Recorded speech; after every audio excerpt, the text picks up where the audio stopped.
Hello children. Today we are going to see the remaining topics of the lesson Understanding Secularism in this video 3. Points in Indian Constitution. That is, what are the points in Indian Constitution that is related to secularism? The Indian Constitution bans untouchability. In this instance, the state is intervening in religion in order to end a social practice that it believes discriminates and excludes and that violates the fundamental rights of lower caste who are citizens of this country.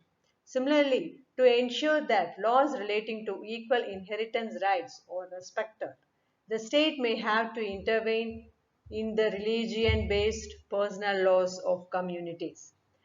The Indian Constitution grants the right to religious communities to set up their own schools and colleges.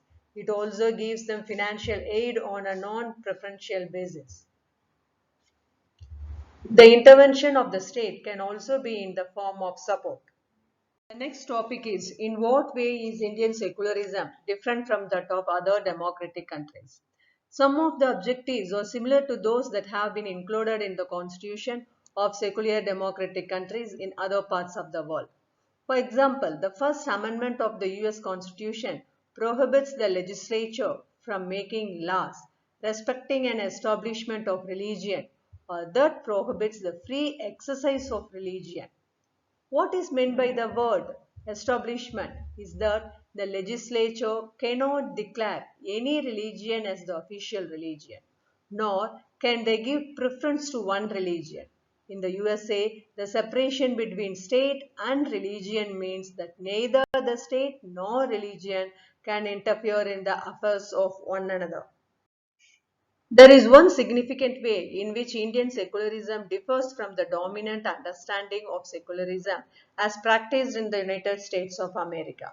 This is because, unlike the strict separation between the religion and the state in American secularism, in Indian secularism, the state can intervene in religious affairs. Indian constitution intervened in Hindu religious practices in order to abolish untouchability. In Indian secularism, though the state is not strictly separate from religion, it does maintain a principled distance vis-a-vis religion. This means that any interference in religion by the state has to be based on the ideals laid out in the constitution.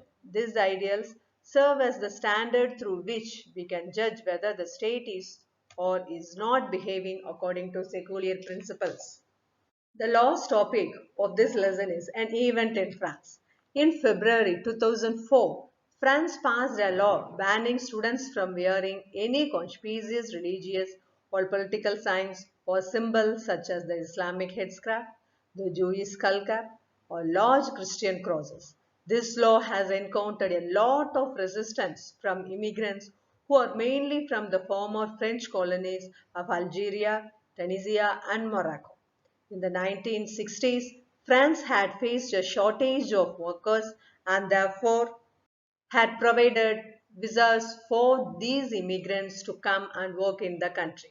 The daughters of these immigrants often wear headscarves while attending school. However, with the passing of this new law, they have been expelled from their school for wearing headscarves.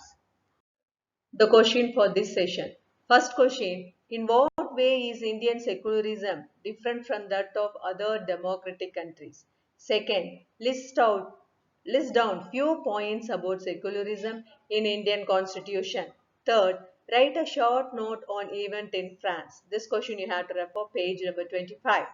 Fourth, distinguish between the Indian secularism and the US secularism.